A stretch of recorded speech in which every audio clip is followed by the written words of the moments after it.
4 jovens são assassinados na região metropolitana de Salvador. De acordo com a polícia, todas as mortes têm ligação com o tráfico de drogas. Mulher é vítima de saidinha bancária. Os assaltantes são perseguidos pela polícia e um bandido acaba morto. O crime na adolescência. Casos de homicídios envolvendo menores de idade crescem 400% em 4 anos. Disputa de ponto de droga é porque alguém comprou e não pagou, ou o próprio traficante pressiona e fornecem armas para que eles matem. Então, o principal motivo é o envolvimento com as drogas. Quadrilha é presa em Feira de Santana com armamento pesado. Susto na Cidade Baixa. Árvore cai em 2 carros e ainda espalha abelhas pela rua. O verão na Bahia. É tempo de ganhar dinheiro extra. Um apartamento como este aqui em Ondina, no circuito do Carnaval, é um objeto de desejo para milhares de visitantes. Por isso, a negociação acaba se tornando vantajosa para quem aluga. O período de 1 semana não sai por menos que R$5.000. É tempo de aproveitar a praia até a noite. Eu chego aqui mais ou menos 2 horas da tarde, saio daqui meia-noite, uma da manhã com minha filha. Veja a partir de agora no Bahia Record.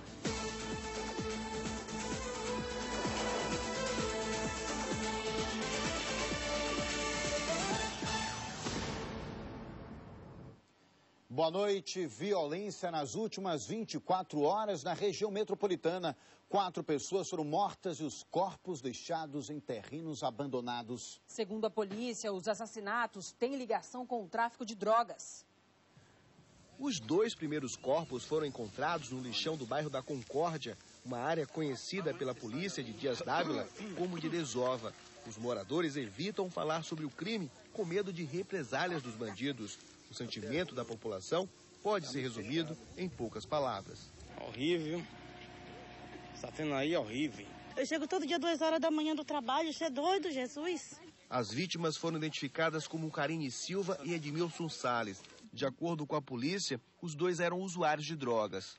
Além dos corpos encontrados aqui em Dias d'Ávila, outros 2 também foram encontrados no município de Candeias. Uma das vítimas foi identificada como Francisco César da Silva Sanches. O corpo dele estava ao lado do Dibel, um conhecido traficante da cidade de Camaçari. De acordo com a polícia, todas as mortes têm ligação com o tráfico de drogas.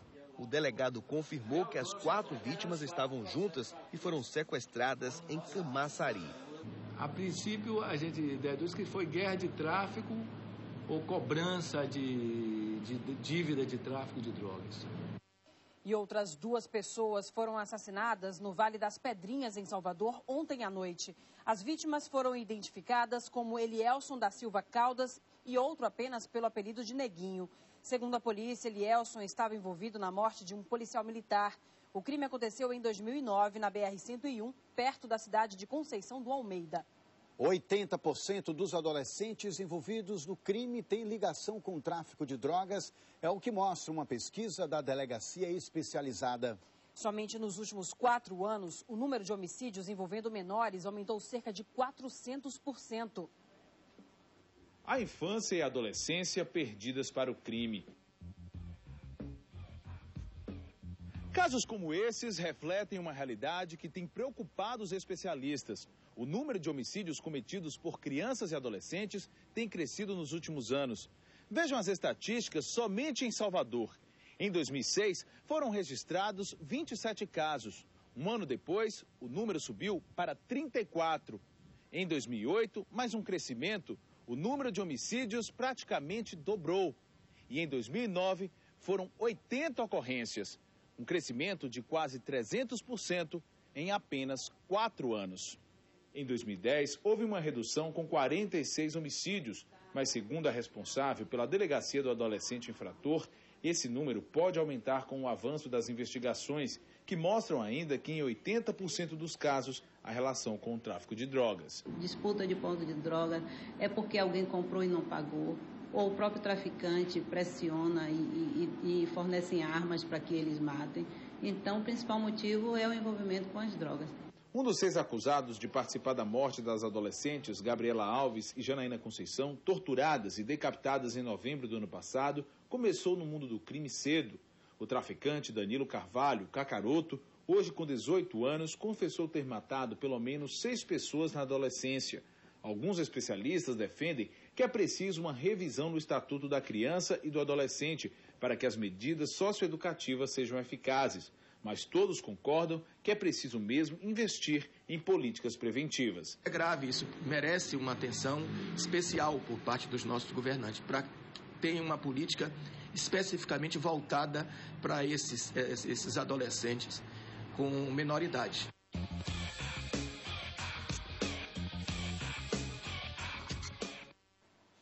Os números da violência impressionam. É verdade, Marcos. E a gente continua a falar sobre esse assunto ao vivo com o repórter Celso Duran.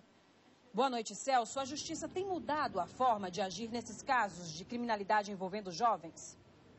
Boa noite, Carolina. Boa noite, Marcos. Boa noite a todos. A gente sabe que não é novidade a participação dos jovens no mundo do crime, mas o que chama a atenção, como nós vimos nas reportagens, são esses números crescentes de participação e também de ocorrências recorrentes, principalmente as ligadas ao tráfico de drogas. Para saber um pouco sobre a questão da justiça, nós estamos aqui com o promotor de justiça, Davi Galo, que vai nos ajudar a entender um pouco mais esse fenômeno que assusta tanto as populações das grandes capitais brasileiras, incluindo Salvador. Promotor, boa noite. Qual é o obstáculo que o senhor considera maior quando pensa no funcionamento da justiça para evitar que esses jovens entrem no mundo do crime? Olha, boa noite a todos. Inicialmente, entendo eu que faltam políticas de preparação e de prevenção a esse tipo de crime.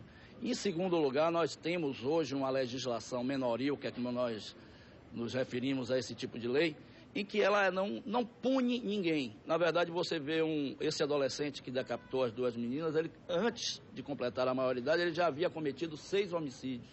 Ou seja, o menor hoje, ele comete qualquer crime, por mais bárbaro que seja, e a lei prevê que ele fique apenas 3 anos recolhido, não chega nem a ser uma reclusão, porque não pode ser tratado como prisão, ele não pode receber pena. Então, o que é que nós vemos hoje? Que precisa de uma legislação muito mais dura, porque o menor... Porque se no Brasil, na Bahia, no Brasil, é um país onde mais jovens cometem crimes, ou são vítimas de crimes, nós temos que no Brasil também é o lugar no mundo onde os jovens cometem mais crimes, maior número de jovens. Por quê? Impunidade. Eu sempre venho batendo nessa tecla, impunidade, impunidade, impunidade. Nós não vemos um movimento no sentido de melhorar essa lei. Em relação ao tráfico de drogas, rapidamente, o que é que o senhor acha por que contribui tanto para essa violência? Olha, o criminoso descobriu que o menor, sobretudo os menores que estão sediados nas favelas, que não têm condição nenhuma de sobrevivência, eles podem atuar como traficantes, ou seja, é o que nós chamamos em direito penal autoria imediata. Ou seja, o traficante, ele coopta o menor e bota o menor para praticar o crime. Então, nesse sentimento de impunidade, ele já passa a ser usuário. A partir do momento que ele passa a vender, ele passa a ser usuário. Então, ele fica na mão. Então, ele comete todo tipo de crime. Ele vai recolhido uma vez e sai. Então, ele tem aquela coisa que ele é impune, ele pode fazer, ele pode tudo. Então, ele vai e mata de novo, porque ele sabe que no máximo ele vai ficar 1, 2 meses, 1 ano, 3, a depender da vítima, e depois retorna. Ok, promotor, muito obrigado mais uma vez pela sua participação aqui no Bahia Record. Marcos. Obrigado, Celso. A polícia prendeu 4 homens acusados de fazer parte de uma quadrilha que assaltava bancos no interior do estado. Genivaldo Santos, Haroldo Brito, André Rodrigues e Sérgio Ferreira são apontados como responsáveis pelo roubo a pelo menos 3 bancos no interior. Eles também iriam assaltar uma agência no município de Terra Nova. Com eles, a polícia encontrou várias armas e documentos falsificados. Um dos acusados tinha sido beneficiado pela liberdade provisória para o período do Natal. Todos vão responder pelos crimes de informação de quadrilha, roubo, falsificação e porte ilegal de armas. E foi preso hoje um dos acusados de participar do assalto a uma agência bancária no município de Iaçu, na região da Chapada Diamantina. O roubo foi na última segunda-feira. Cerca de 10 homens invadiram o banco e renderam 30 funcionários. Encapuzados, eles colocaram os reféns na porta da agência com as mãos na cabeça. Todos os caixas eletrônicos foram saqueados. A quadrilha ainda rendeu o delegado da cidade, que foi liberado em seguida. Uma delegada de polícia foi assaltada hoje pela manhã no bairro do Uruguai, em Salvador. 2 homens abordaram a mulher que estava dentro do carro. Os bandidos deixaram o veículo no mesmo local porque o combustível acabou e eles não souberam abastecer o carro movido a gás. A delegada, que não foi agredida, não teve o nome divulgado. Você vai ver daqui a pouco aqui no Bahia Record. Assaltante é baleado depois de uma saidinha bancária em Salvador. E ainda nesta edição, uma árvore cai em cima de 2 carros na Cidade Baixa. A gente vê agora imagens ao vivo do trânsito em Salvador. Esta é a região da Avenida Garibaldi. Trânsito tranquilo neste momento, agora 7 horas 2 minutos. Bahia Record.